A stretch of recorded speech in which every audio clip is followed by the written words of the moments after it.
माझं नाव साहिल पवार आहे. मी मुरबाडमध्ये सर्पमित्र म्हणून काम करतो आणि याचं नाव प्रियस साळवे आहे. तर आम्ही निसर्ग विज्ञान संस्था याच्यासोबत काम करतो आणि सध्या आपण आलेलो आहोत चिखले या गावामध्ये. आपल्याला जागतिक महिला दिनसुद्धा आज आहे आणि एक ताई होत्या इथल्याच, या गावाचं नाव चिखले आहे. येथे सर्पदंशाने त्यांचं दुर्दैवी निधन झालेलं आहे. तर त्यांचं निधन कसं झालं सर्व आपण थोडक्यात थोडी माहिती घेणार आहोत. त्यासाठी सध्या आपण ह्या गावात आलेलो आहोत.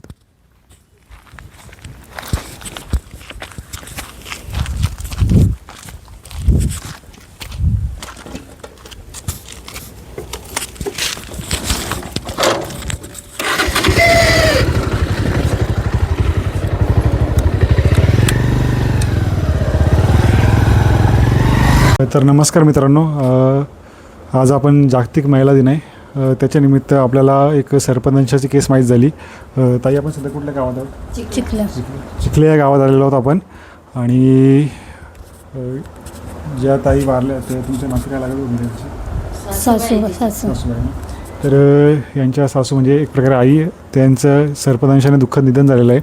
तर थोडीशी आपण माहिती घेऊ त्याबद्दल की नक्की सर्पदंश कुठे झाला, पुढे काय झालं, सर्व आपण थोडी माहिती घेऊ. तर मला हे सांगा की सर्पदंश किती तारखेला आणि म्हणजे नेमकं किती वाजता आलं? 6:30. आई शेतावर गेलते, काय करत होतं एकदा सांगितलं थोडक्यात तुम्ही? पाट्यानं शेतावर गेलते का? घरासमोर. ओके, ठीक आहे. तर त्यांना घराजवळ झालेला आहे सर्पदंश. आणि साप वगैरे तुम्ही पाहिलेला म्हणजे काही? आम्ही नाही पाहिला, त्यांनीच पाहिला. ती आईच बघितला आणि मी तिला स्वतःहून विचारला का तुमच्या लाकडं लागले का, असं फाट्या लागलाय का? त्या बोलल्या नाही, माझ्या किळत चावलाय. मी स्वतःच बघितलं आणि तो भरपूर मोठा होता आणि उभा पण राहिला होता. मी त्यांना अशी विचारले का तुम्ही खोटं सांगत असतील, तर दुसरं काहीतरी भरलं असेल, त्याचंच दंश रक्त येत होतं ना. ते मी बोलली का ते नसेल, मग बोलते नाही गं, मी उभा होता ना, तो बघितला, मोठा होता बोलते, अशी सांगत होते, स्वतःहून सांगत होते. म्हणजे साप तुम्हाला मारायला वगैरे भेटलं नाही भेटला मला. आणि साप चावल्यानंतर किती वेळ झाला, किती वेळात तुम्ही म्हणजे पहिले कुठे गावठीशीत घ्यायला गेले किंवा दवाखान्यात वगैरे गेले, किती वेळ लागला? बोलत होते इथे, पण मीच बोलले का नको, कारण आपण जितक्या लवकर दवाखान्यात पोहोचू तितक्या लवकर उपचार होतील. त्यासाठी आम्ही पोरांना सांगून लगेच 5 मिनिटातच गाडीवर बसवली आणि माझे मिस्टर मुरबाडला आहेत, त्यांना मी बोलवून घेतलं. अर्ध्यापर्यंत रस्त्यापर्यंत तुम्ही या, त्या 2 व्हीलरवर येत आहेत, तुम्ही 4 व्हीलर घेऊन या. मध्ये शिरगावपर्यंत आल्या आणि त्यांनी लगेच त्या गाडीमध्ये टाकली. मुरबाडला 20 मिनिटामध्ये 22 मिनिटामध्ये पोचलो. पण तिथं उपचार झाले, थोडक्यात झाले, पण तिथे जास्त सोय नसल्यामुळे त्यांनी पुढच्या दवाखान्याचे जायला सांगितलं. पुढच्या मैत्रिणी की कुठे आहे? उल्हासनगरला.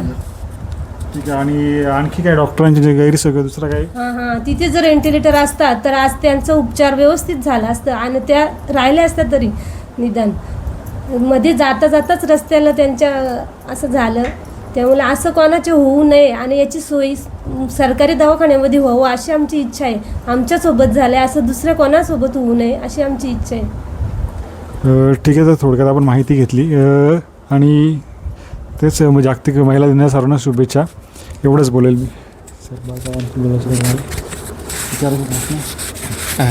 नमस्कार, माझं नाव वैभव कुलकर्णी. आम्ही निसर्ग विज्ञान संस्थेतर्फे डोंबिवलीवरून आलेलो. आम्हाला प्रवीण भालेराव म्हणून माझे मित्र आहेत, मुरबाडमध्ये राहणार आहेत. ते सर्पमित्र आहेत. त्यांनी आम्हाला आपल्याबद्दलची माहिती दिलेली. आपण जागतिक महिला दिनानिमित्त तुम्ही शासनाला काही सुचवायचं असं तुम्हाला वाटतं का?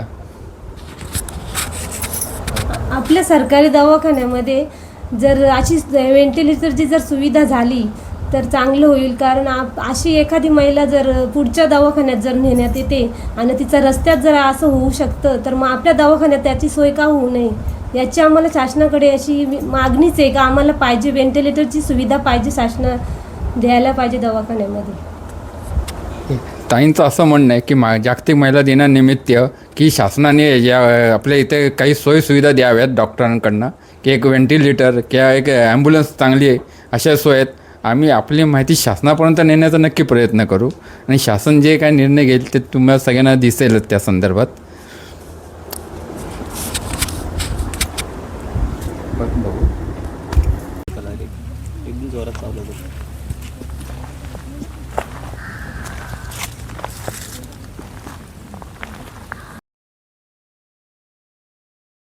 नमस्कार. भारतीताईंना जो आता मध्ये बाईट झालेला आहे तो या भागात झालेला का? म्हणजे हे आपलं शेतामध्ये झालेला. या ताईंना जो साप चावलेला होता त्याचं नाव आहे नाझा नाझा. ह्याला काही भागामध्ये पांढऱ्या म्हणलं जातं, त्याचं म्हणजे काही भागामध्ये चष्मेवाला पण साप म्हणलं जातं किंवा स्पेक्टिकल कोबराही म्हणलं जातं. दंश झालेल्या जागे जळजळ होऊन अर्ध्या तासांनी सूज येते. अंग पूर्ण जड होऊन हातपाय गळाल्यासारखे वाटतात. डोळ्याच्या पापण्यावरील नियंत्रण न राहिल्याने त्या उघडमीट होतात. तोंडातून लाळ गळू लागते, उलटी झाल्यासारखे वाटते आणि घाम फुटतो. श्वास घ्यायला त्रास होतो. जीभ जड झाल्यामुळे बोलता येत नाही व गिळायलाही त्रास होतो. बऱ्याच वेळेला दातखिळी बसते, हृदयाचे ठोके वाढतात. ह्याचे विष हे मज्जसंस्थेवर परिणाम करते.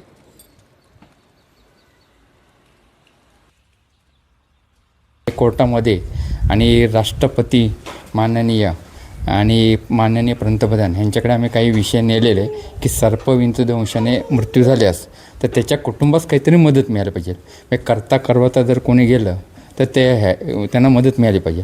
तर तुम्हाला आज जागतिक महिला दिन असल्यामुळे तुम्हाला शासनाला काही सुचवायचं आहे का?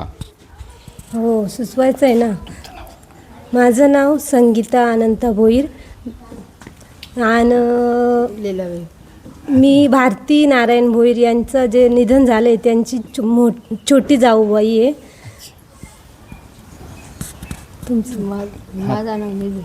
माझं नाव लीलाबाई निचिते. माझं नाव लक्ष्मीबाई दत्तू गायकर. लक्ष्मी दत्तू गायकर. सुगंधा दिलीप भोईर. मला शासनाला काय सुचवायचं आहे? शासनाला असं सुचवायचं, दुसऱ्या राज्यात जर त्या विंचू किंवा सर्पदंशाने जर मृत्यू पावला, त्याला जर निधी भेटतो म्हणजे मदत मिळू शकते, तर मग आपल्या महाराष्ट्रात का मदत मिळत नाही? जशी लाडकी बहीण योजना तिकडनं आपल्या इकडे आली, महाराष्ट्रात आली, तशी ही अशी सर्पदंशाने जर मदत झाली तर बरी होईल असं आमची इच्छा आहे.